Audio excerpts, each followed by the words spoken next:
Caleb Ash, if you stand me up again, I swear to God, I will storm your office. On the other end of the line, my cousin Tess's roar made my eardrums ache. I flinched, holding the phone a good 6 inches from my ear. Tess, I'm slammed.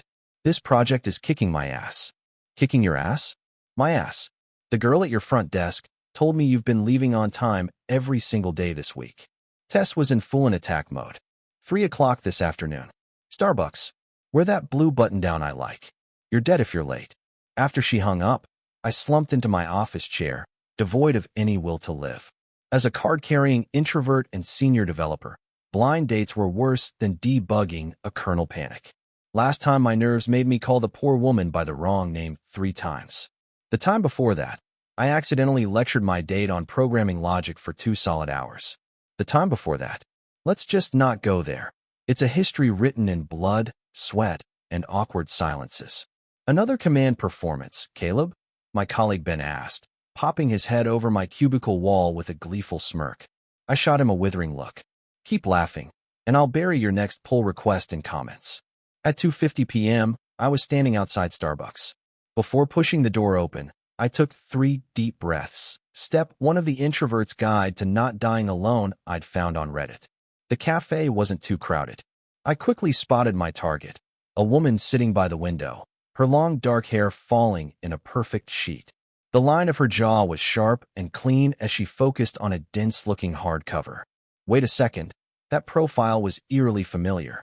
Hi, I'm Caleb Ash, I said, walking over and forcing a smile so stiff it felt like it might crack my face.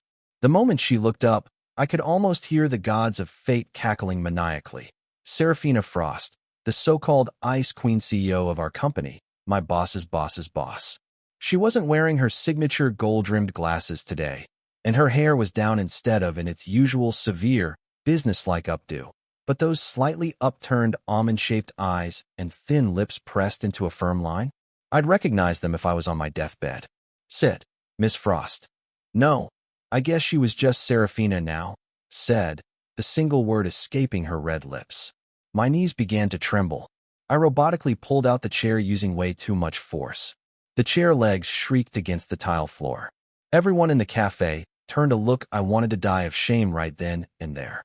Sorry, I stammered, my butt barely touching the seat before I shot back up. I'll get coffee. What can I get for you? Black Americano. No room, she said, without even looking up from her book. I walked to the counter like a malfunctioning robot, my brain a frantic doom scroll of panicked thoughts. What kind of cosmic joke is this? I'm on a blind date with my own CEO. Does she recognize me? No, how could she?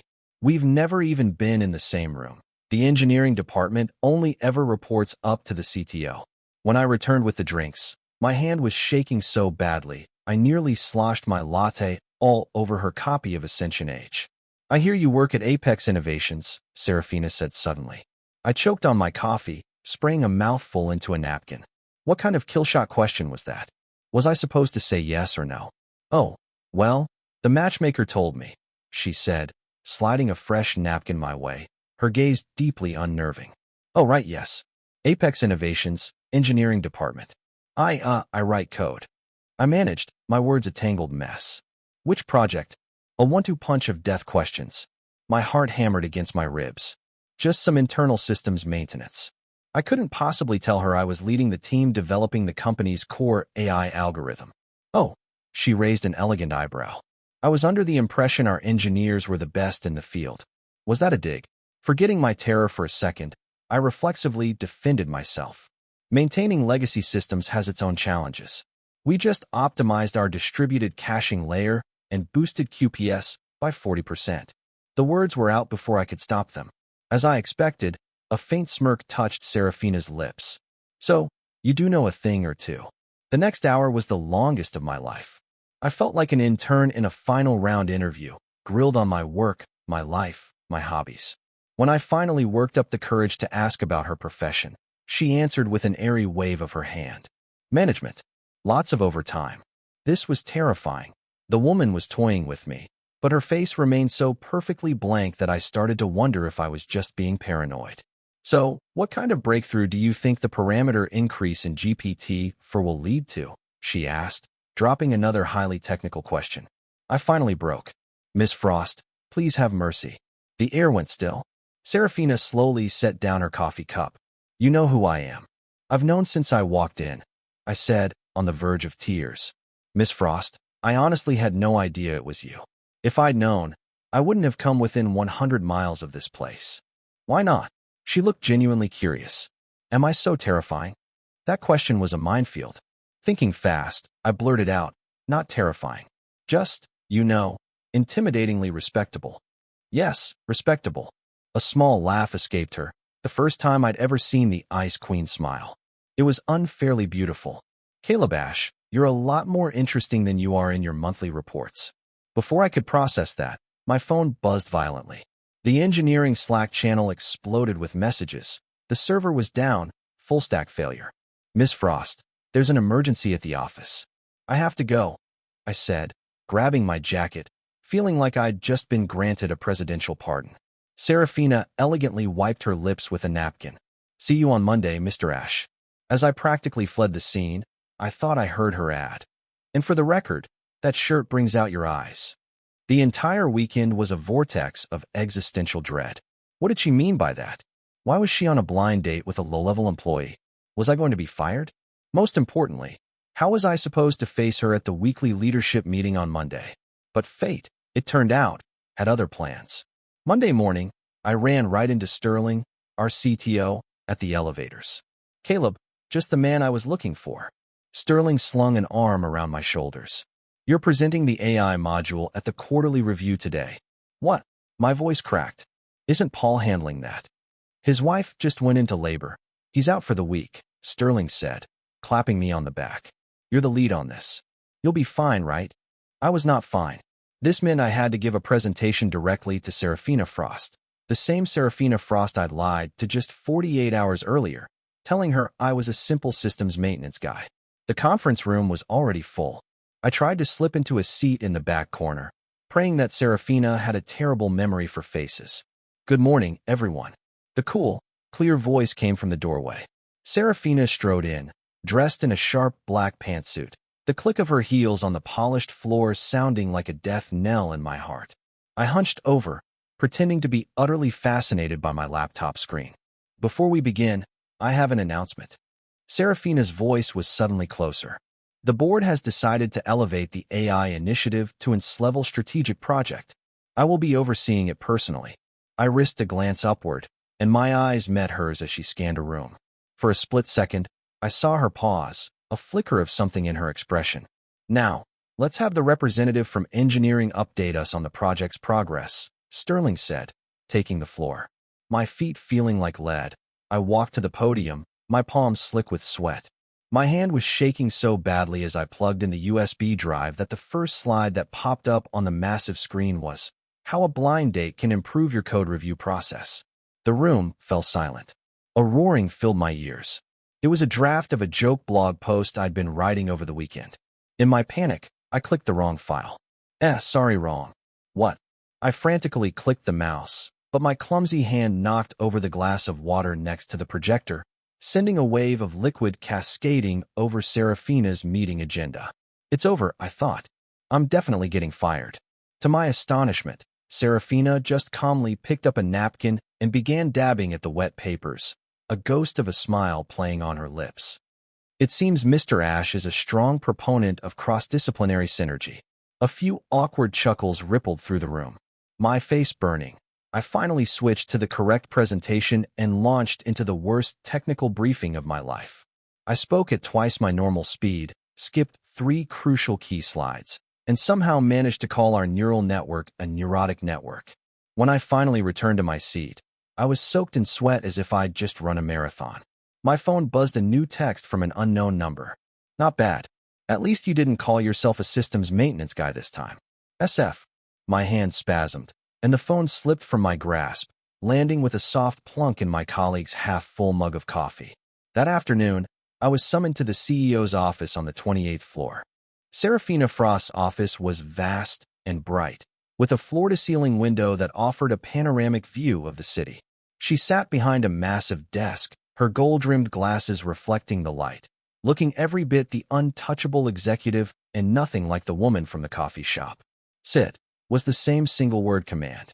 I perched nervously on the edge of a leather sofa, my butt occupying maybe a third of the cushion. Do you know why I called you here? She asked, her fingers steepled on the desk.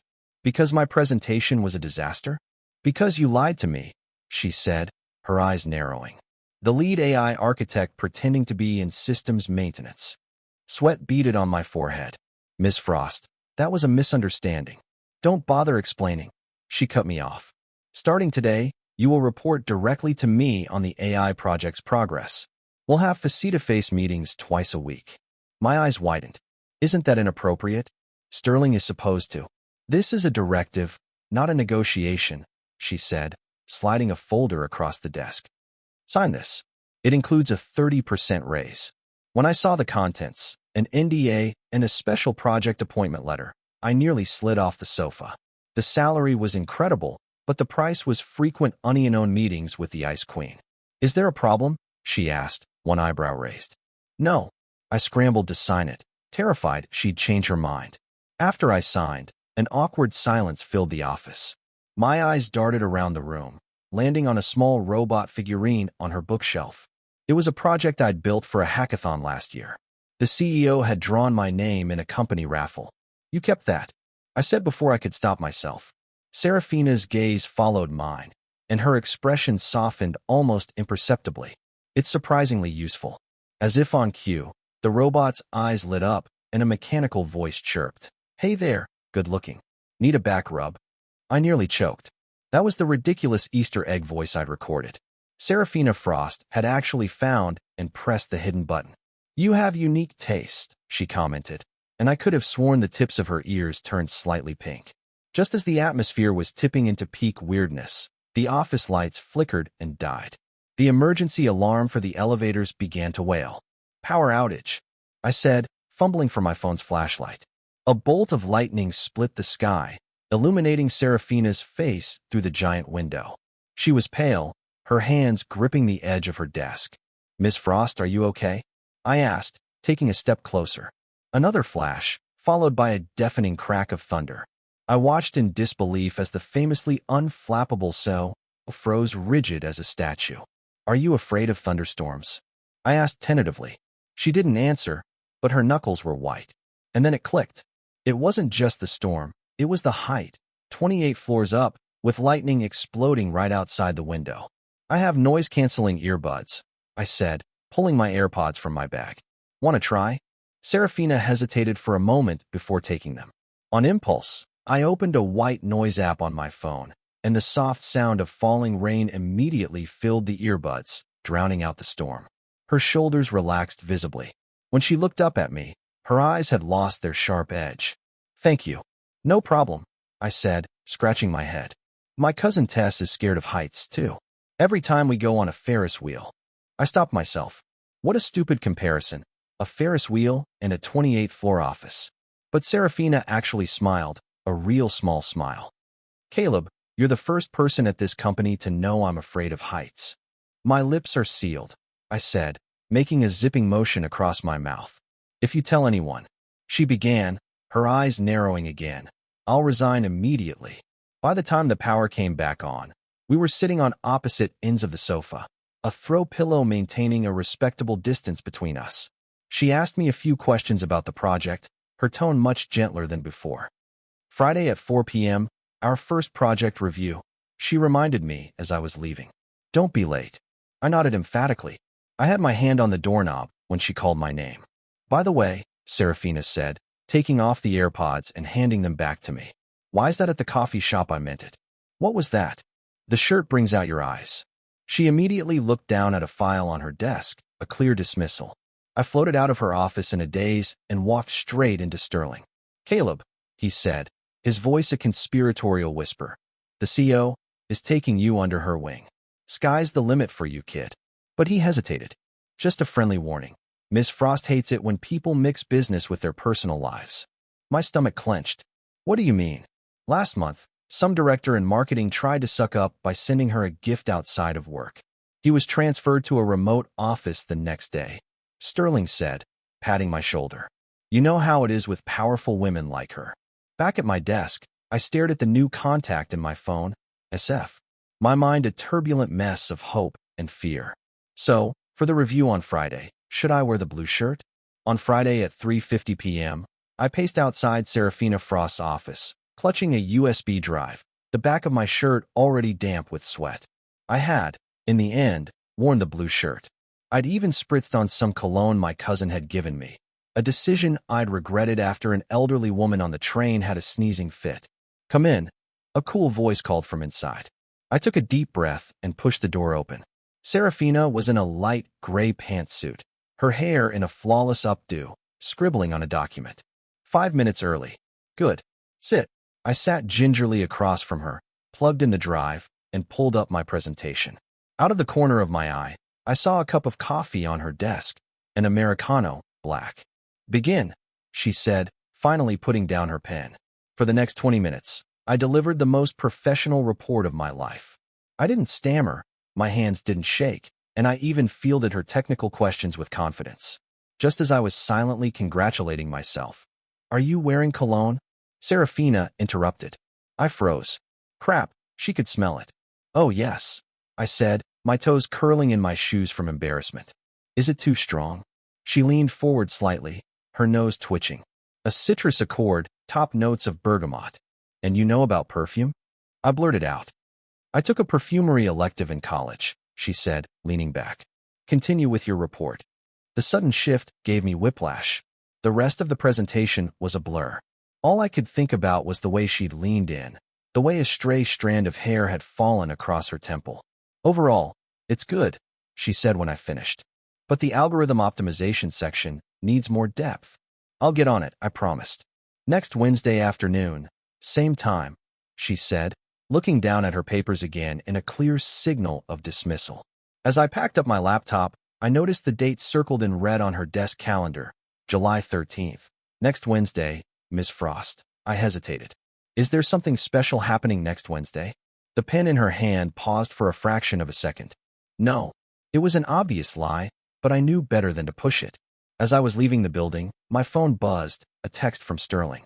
"Caleb, heard the report was a huge success. Miss Frost is rarely satisfied. Keep it up." Before I could reply, another text came. "By the way, next what is her birthday? All the VPs and directors are going for a celebratory dinner. You should come too." My eyes widened. Her birthday, the red circle. But wait, VPs and directors? I wasn't nearly high level enough. I texted back. "Sterling, I don't think I'm on that list. The CEO specifically requested you be there. Said you're a core member of a strategic project," he replied, followed by a winking emoji. "You're going places, kid." I stood frozen on the sidewalk, my mind reeling. What was happening? Why would Serafina Frost single me out to attend her private birthday dinner? Over the next few days, I became obsessed with Googling birthday gifts for female boss. A tie? Too intimate. A fountain pen? Too old-fashioned. Perfume? Wait, she likes citrus accords. "You've been acting weird," my younger sister Willis said, narrowing her eyes at me during our family Sunday dinner. "Staring at your phone and smiling like an idiot. Are you seeing someone?" "Don't be ridiculous." I nearly choked on my mashed potatoes. "I heard from Tess that your last blind date was with someone impressive," my mom chimed in immediately. "Why haven't you brought her over?" I broke into a cold sweat. "We're just friends." "What does she do for a living?" my dad asked, joining the interrogation. "Management." "And her age?" 3 years older than me. I blurted out, then immediately realized my mistake. A collective, knowing "oh," went around the table. The looks they gave me were so full of implication, I wanted to bury my face in my plate.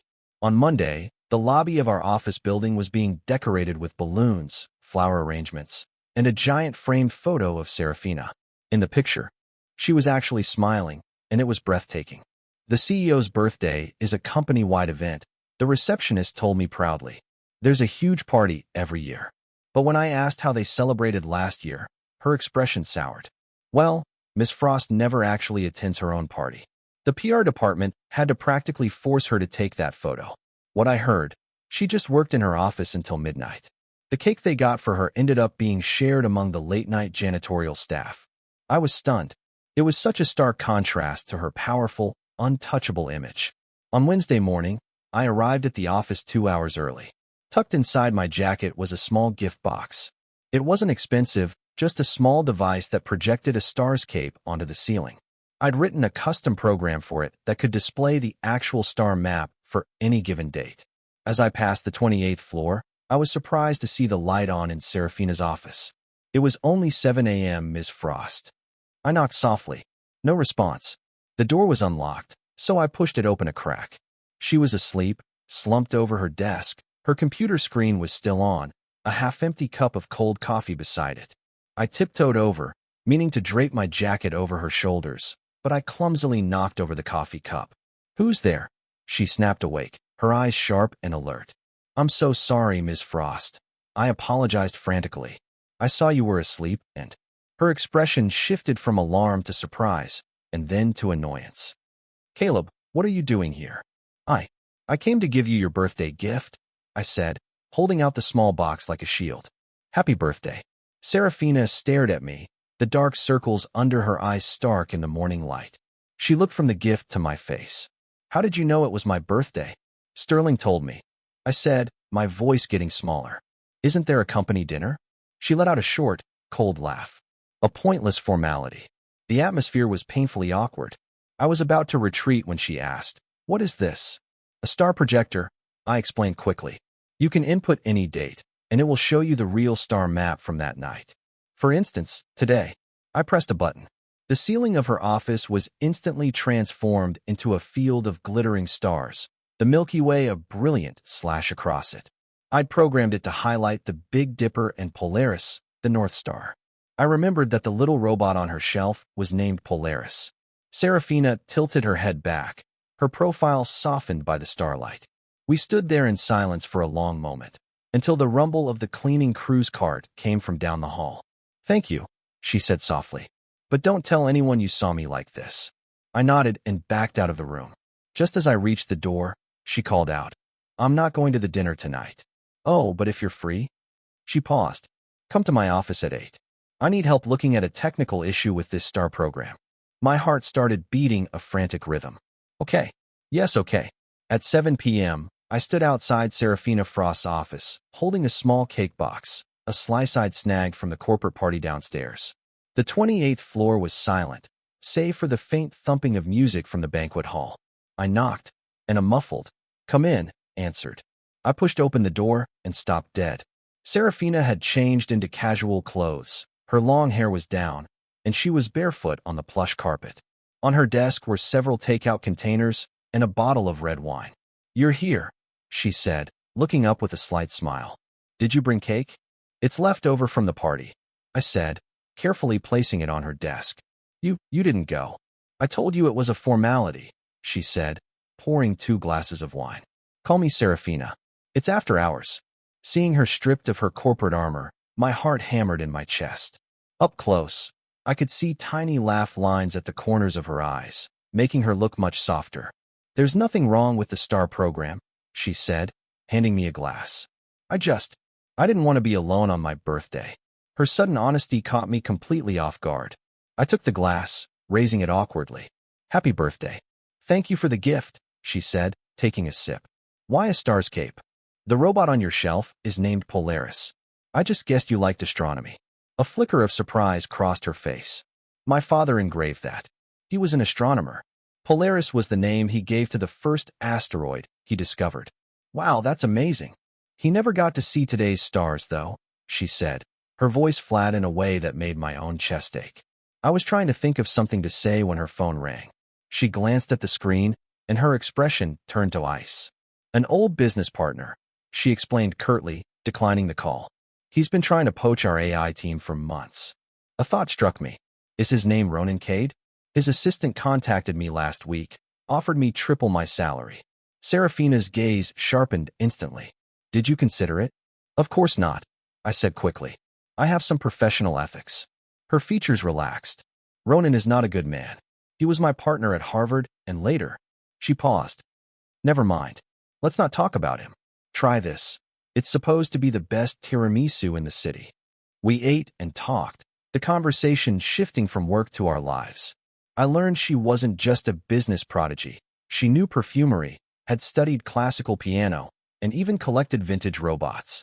"You're not what I expected from a programmer," she said, after a second glass of wine, tilting her head as she looked at me. No plaid shirts, no black-rimmed glasses, and you can even pick out a decent cologne. You're not what the rumors say either, I said, feeling bold. Not nearly as terrifying.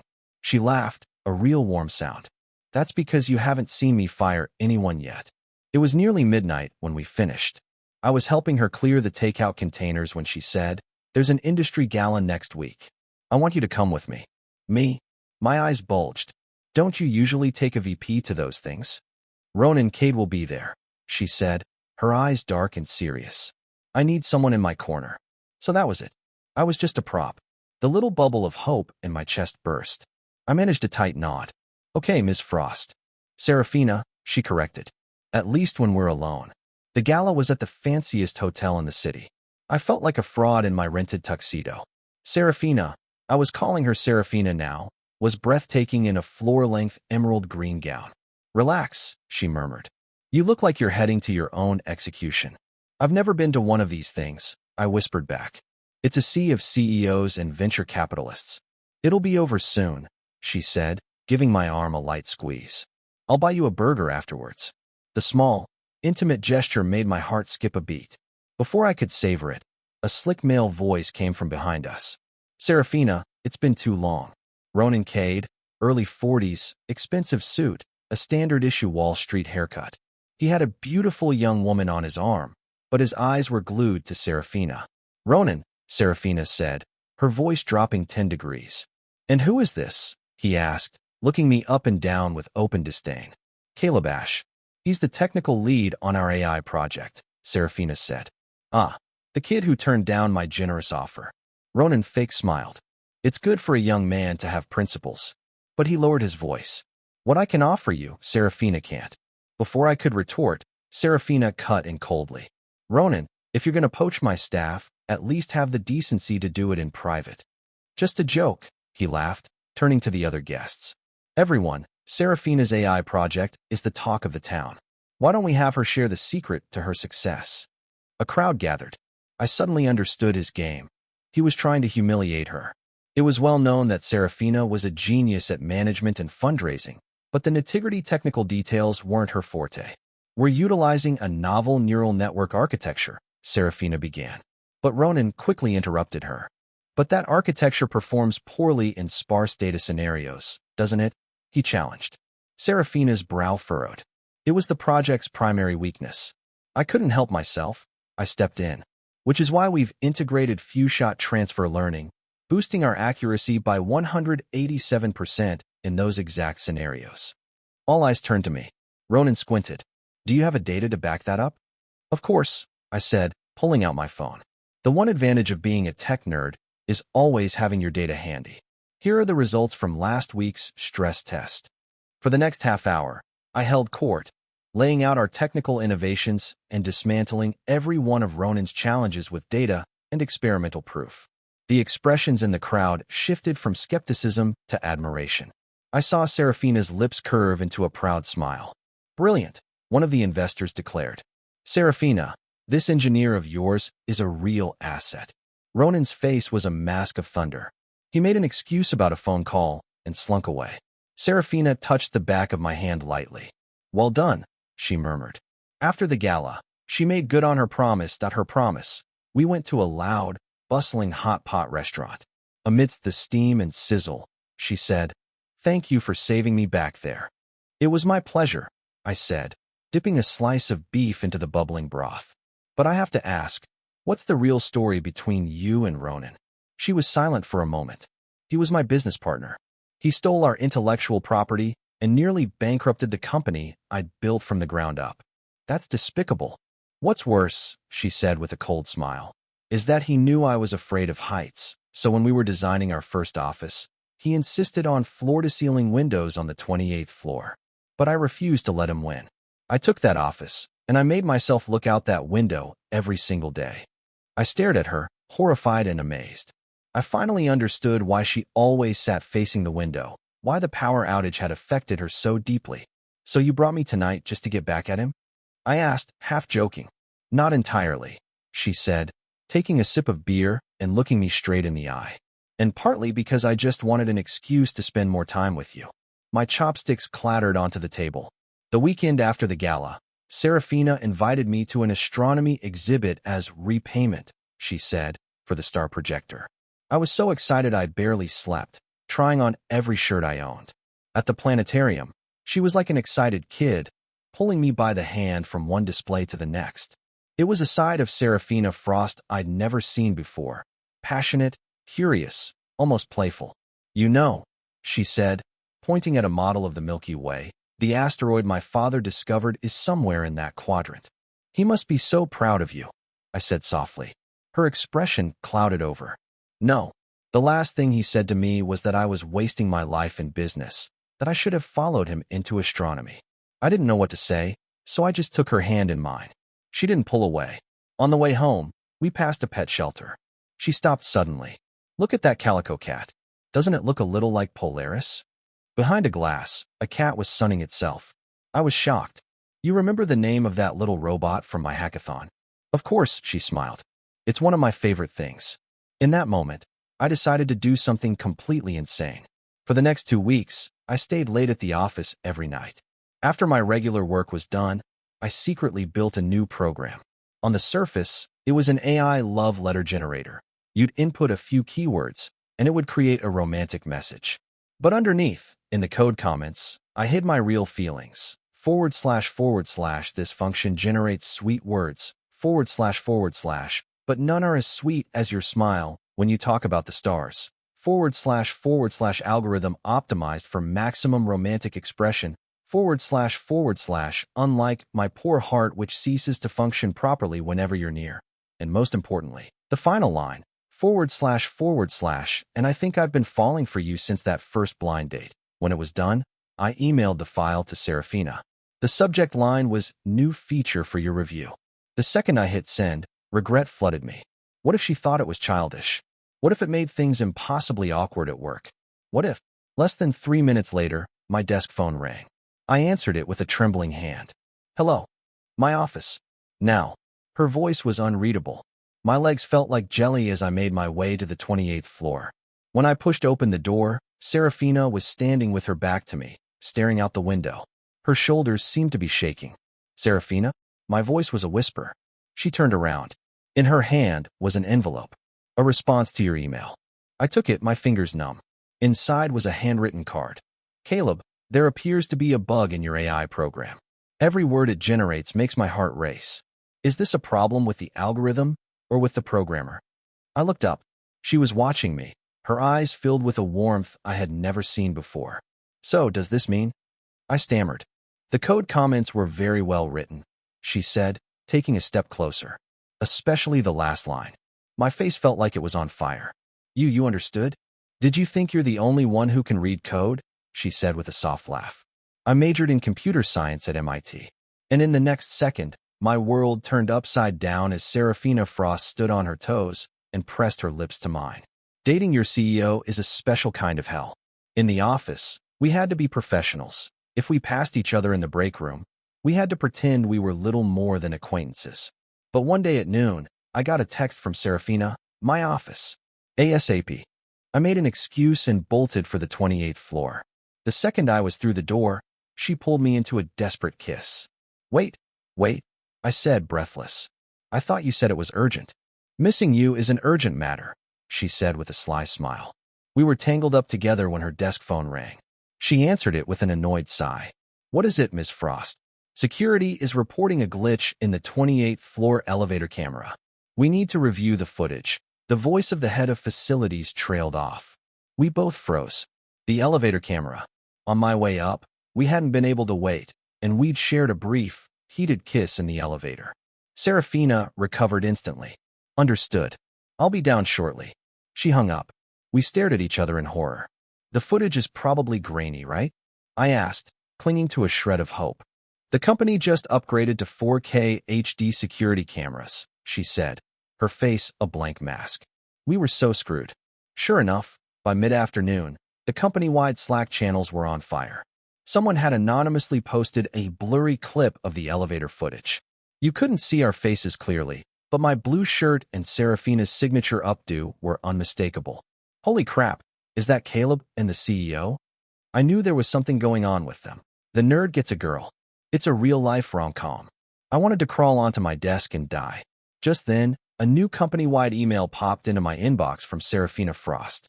Subject, regarding today's inappropriate gossip. Body, thank you all for your concern regarding my personal life. Yes, it's true. Now get back to work. It was blunt, direct, and so perfectly Serafina. As I was still gaping at the screen, my office door opened. Serafina stood there, her expression unreadable. Mr. Ash, my office, please. Under the curious, knowing gazes of the entire department, I followed her to the elevator. The moment the doors closed, she hit the emergency stop button. Now, she said, turning and backing me against the wall. We can do this properly. When the elevator started moving again, my lips were swollen and my shirt was wrinkled, but I was grinning like an idiot. By the way, she said, fixing her hair, my parents want to meet you next weekend. What? My voice went up an octave. Don't worry, she said with a devilish wink. My dad will love your star program, and my mom, well, she's just happy I'm not going to die alone. The elevator doors opened. We walked out together, and in front of the entire company, our fingers intertwined. Whoever thought a cringeworthy blind date and a lie about my job could turn into the best thing that ever happened to me?